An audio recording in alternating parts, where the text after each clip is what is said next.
Hello and a very warm welcome to CEO Immersives. I'm Devina Lasan. Now in this series, we bring you up close and personal conversations with the creme de la creme of India's C-suite to fetch you pertinent industry insights and personal anecdotes. Today, Sourav Majumdar, Editor Business Today, and Anand Adhikari, Managing Editor Business Today, are in conversation with Ramesh Iyer, the Vice Chairman and Managing Director at Mahindra Finance, which is a rural-based NBFC. They deep dive into the topic of the future of NBFCs in India, given the light of tightening regulatory frameworks and a lot more. Take a look. Thank you very much, Mr. Iyer, for speaking to Business Today. We will discuss over the course of this conversation issues pertaining to NBFCs, regulation, and the overall banking and financial landscape in general. So I'll start right away. There's been a debacle, many debacles of late in recent memory of IL&FS, DHFL, SREI, Reliance Capital, and a whole bunch of them, which has caused enormous stress and question marks over the NBFC sector as a whole. Of course, Mahindra Finance is very, very different from the names I just mentioned. But, there is a regulatory arbitrage which is now narrowing because of RBI regulations. And one of the reasons why this has actually manifested itself is also you can see the reasons for the merger of HDFC with HDFC Bank. I mean, it makes no sense to have these separate entities anymore. How do you see this whole regulatory scenario playing out? So, I have been in this business now for at least 30 years running this company.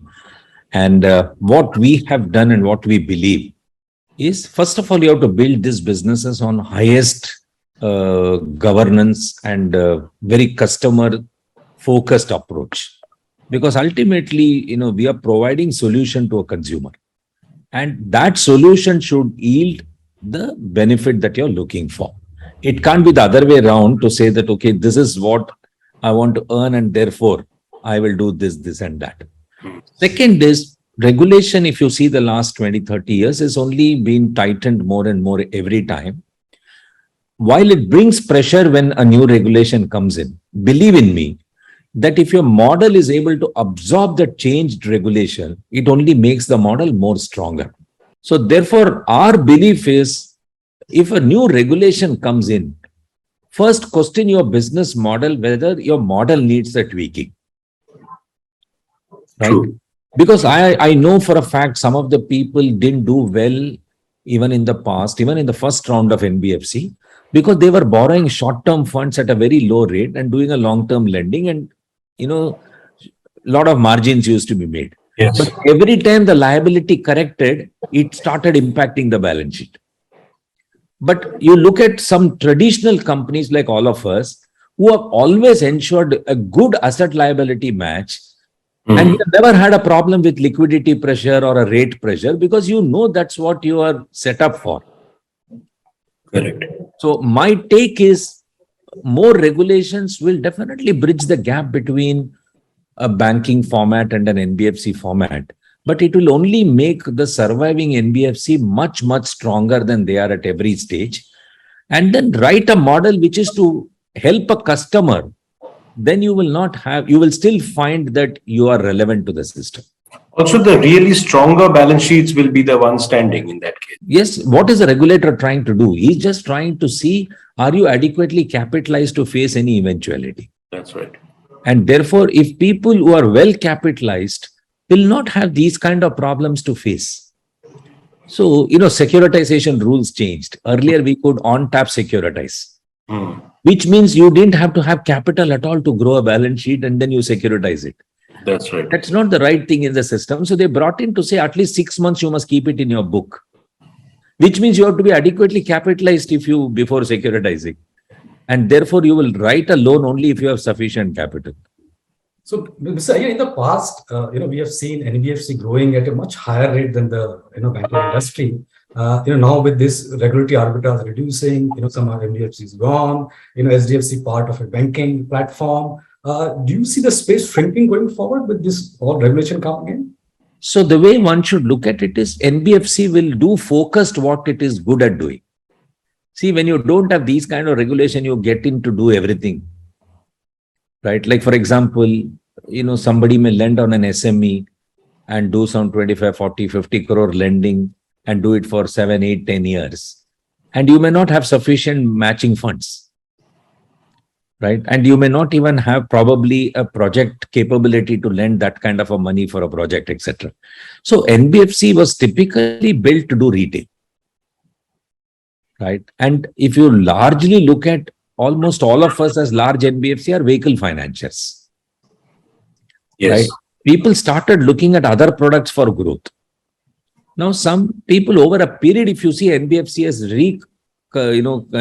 shaped itself differently. Now, each one of us are good at something. So if Mahindra Finance is good at rural and in rural vehicle and tractor lending, somebody else may be good at vehicle in urban, somebody may be good at second-hand vehicle. So each one of us then chose for ourselves what is the niche and we try to grow a balance sheet. So if an NBFC is built around their niche, right, then I don't see there is going to be a problem for growth or whatever. But if you say, I don't have a niche, I want to do little of everything, then you will always get into these situations where you may find yourself difficult because the line in which you're trying to grow may not do well, so you'll jump into doing something else. So that shouldn't happen. There should be a very focused ability to say, this is what I've created for. Mr. Iyer, while we discuss this regulatory arbitrage shrinking and what it means, there are also a bunch of very big names, in fact, interestingly, jumping into the NBFC bandwagon.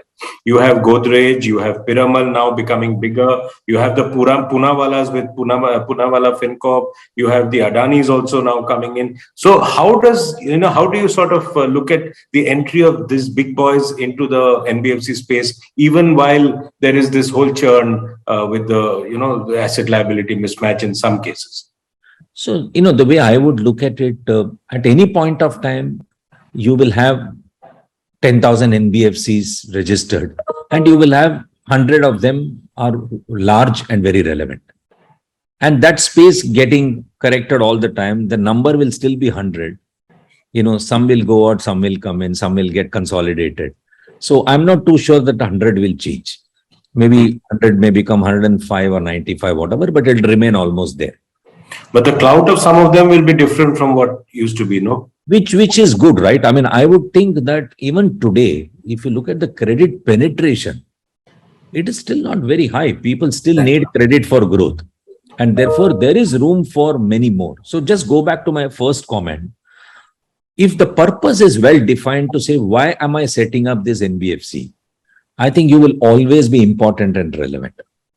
But if you say, no, everyone has an NBFC, even I should have one, and then I will figure out what am I supposed to be doing, that could take some time and that could have some accidents happening as well. So I personally think that if today somebody is setting up an NBFC, seriously putting in capital, has a very clear plan to do what they want to do. And surely they will make relevance to the industry that they would come and represent or support. Because there is so much focus on SME growth, there is so much focus on vehicle growth, there's so much focus on inclusion to be done going deeper into pocket.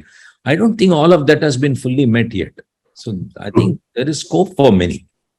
So you talked about the niche, NBFCs focusing on the niche segment, like SME, like for example. Now, is the NBFC play, also in a way changing from, balance sheet to tying up with banks now? There's a lot of co-lending, things happening. NBFC also generating, for, banks and all that. So do you also see this new model emerging where NBFC are working very closely with the banks? So I think when NBFC started, they were more focusing on lending and ensuring that you're able to recover well as a process, etc., etc. I think it's also now quickly all of us have added to say that how do you retain customer and provide more products to the same customer. So the cross-selling, is one approach. Second is, since all of us have built a very strong channel, through the channel, you'll get all kinds of customer. Some you may do, some you may not be able to do. Mr. Iyer, RBI, an internal working group earlier had recommended that, large NBFCs should look at converting themselves into banks at some point. And there's also this whole thing of large industrial houses, not being allowed to come into the banking space. So in your case, there is a bit of a contradiction there. I don't know what the RBI's view would be, but you are an NBFC in your own right, and a very robust one is that. How do you look at this whole morphing into a bank, that journey? So clearly, as a group, I think we believe that this is a great opportunity if there was one to become a bank. So we will look at that very, very closely. But in spite of all the regulatory changes and bridging of, any change, the arbitrage moving away, what we talked about, but still NBFC has a significant role to play if you stay only within the vehicle family financing.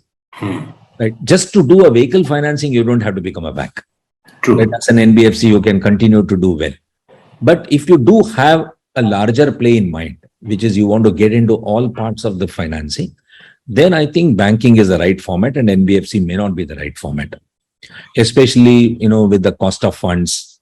Yes. If you want to really get into affluent financing or urban financing or project financing, cost of funds will play a significant role. And therefore, NBFC may not be the right format. What kind of space, the NBFCs or the industrial houses will fill, when they become bank, in the banking industry? I mean, this question has been asked even before. There are so many banks. Is there a space for more banks? Was asked in some form. But we have seen subsequent to that, so many more banks have come and they're also doing well. So I think, once you choose to be in a particular space, you will find your own way of doing it well. And I think the space that as an industry house that we would like to, if at all, is, I think our appreciation of the need of an SME will be very high because we come from manufacturing background, right? We work with so many suppliers, so many dealers, so many sub-suppliers. And therefore, our appreciation of their need will be so high that we'll be able to actually design innovative products for them. Very niche segment, you're saying. A very niche segment. So that will be one such segment where we could be very active and do things in a better way. I think the other area where we would be able to do pretty well, I guess, is having run an NBFC at a retail level. Our ability to continue to grow the retail space will be very, very high. Right. And then add to that, that will help us to therefore mop up the liability side very, very well, because our retail reach will be so high that our CASA creation could be much faster than otherwise. Right. Which means our ability to branch out and go more deeper and create more customer from there. So the real financial inclusion game, which keeps getting discussed by an industry house which has a very large rural presence. You look at all our businesses, whether it's tractors, utility vehicles, financing, everything is very rural focusing. So therefore, our ability to really take much organized banking into the rural market and then move away from NBFC to become a bank and provide multiple products to that segment of customer will be the niche that we would like to play. Also, Mr. Iyer, now we have this whole thing of the government has announced PSBs, two PSBs may be up for sale. There is IDBI Bank. Do you think it makes sense for NBFCs, large NBFCs, to look at banking, acquiring banks or merging with them? Or would you think that legacy issues be best avoided and you do your own journey? I think both has its advantage. I mean, if you look at a bank available and then you really do proper due diligence to understand what should be the right pricing and what are you inheriting, I think that could be a good opportunity, because then see, as a bank, whether they have done well or not, their systems, processes, reach, right, all of that will be in place. So you're not recreating any of those. So to that extent, it's a great start point. What you may not have is maybe a good asset. And therefore, if you price it well and you take a call on what's the cut you need to take, and then you rebuild that asset, you could be in a great advantage. But again, the fundamental question one has to really ask is, how do you morph into that culture?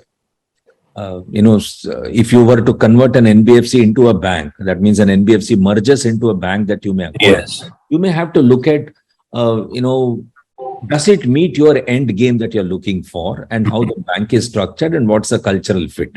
Right. Right, because that's something where many a times joint ventures don't work well. So people and cultural fit. yeah, critical. so therefore that caution will definitely be exercised for sure. And the second is, if they are in a product line that's not in a strategic horizon for next 5 years, then there's no point in acquiring a bank like that. Suppose they have done a lot of infra lending, if they have done a lot of mega project lending, and you think that's not what you're going to ever get into or grow for next 5-7 years, then why take that balance sheet?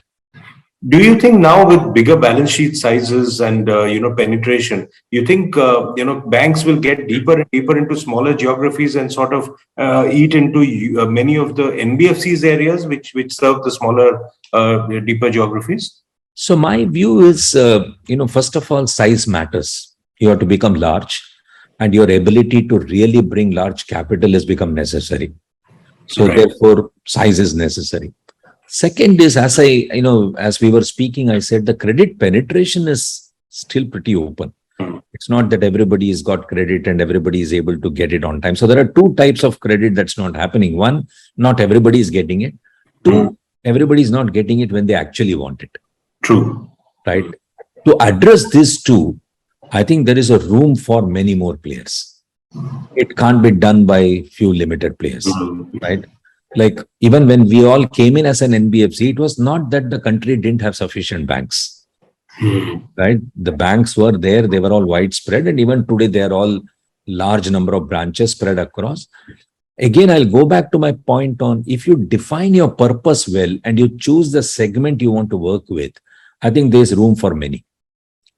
If you're going to say, no, I will compete with someone who's already existing there and try to take away something from them, I'm not too sure as an NBFC, how well can you do that? So NBFC has to create market and has to be very focused on what segment are they going behind, which geography are they going behind, which product lines they want to go behind, right? Then you will find that even NBFC has phenomenal scope to coexist. So which of the segment will scale up, going forward? I mean, you are very strong on the tractor, CV, and, what about maybe the new segments, if you can throw more light? So let me first clarify, when we say doubling balance sheet, it's more a good intent to be there. Maybe we will be 80% of that, maybe 90% of it. Yeah. So it may not be pie to pie exactly doubling, but also we shouldn't forget that 2021 has not been a great year of growth. It's been a negative rather, right? So therefore, when you say doubling means you should adjust it for if you had a normal growth in 20 and 21 of even 10%, right? Then you have to only maintain a 12% plus growth to go reach that number. Now coming to which are the segments and what are the possibilities? If you look at vehicle sales, tractor sales, all of them, they were all readjusted to not even reaching a 19 level so far. And everybody is aspirationally talking of at least 8-10% growth or 7-8% growth. All of them are talking.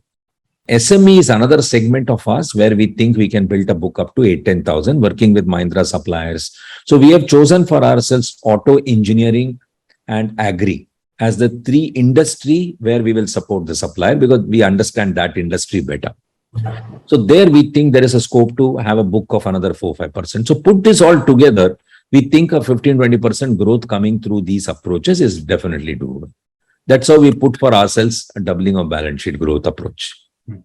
Mr. Iyer, I'll come back a little bit to my first question, moving away from the specific company issue. There is again the names DHFL, IL&FS, and all of that, and SREI. Do you think now with wiser by hindsight, regulatory tightening, and all that, we will not have repeats of those quick succession, debacles which we saw for the last couple of years ago? Again, my answer to this would be, what are you set up yourself for? And are you focusing on that correctly? I just talked about loan against property. This opportunity for us was there for very long. We remained focused in semi-urban rural market. And we said, just because this is an opening up opportunity in urban, we should not shift strategically. If we were to do that and were not to do it correctly, we could have had some accidents on that front. Like, for example, vehicles. They are 50% of the vehicles get sold in urban market. Now we know that we don't have a great value proposition in urban because the competing rates from the banking side is so high that you don't add big value. So we resisted ourselves. Right. My thinking would be for an NBFC, you must have as much of aspiration for growth.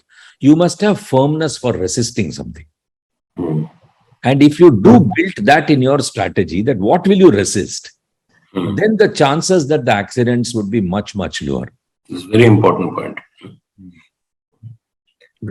So that's the way I would approach it. So away from the hustle and bustle of NBFCs and your strategic thinking and your doubling ambition, what does Ramesh Iyer do in his free time? I'm told you're a very good singer also. Yes, so that's my passion. I won't call myself a good singer, but I do singing for energizing myself. So I have downloaded a app called Smule.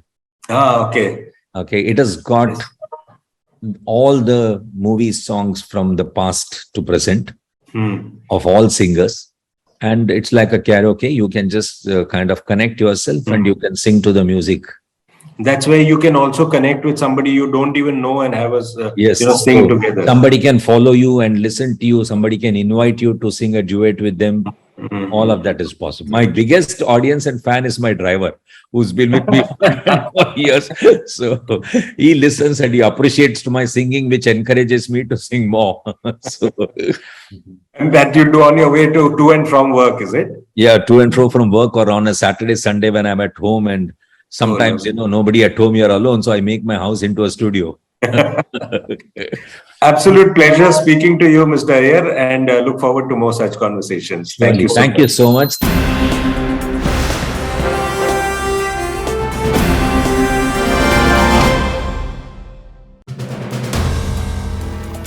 If you like the video, do like, comment, share and subscribe.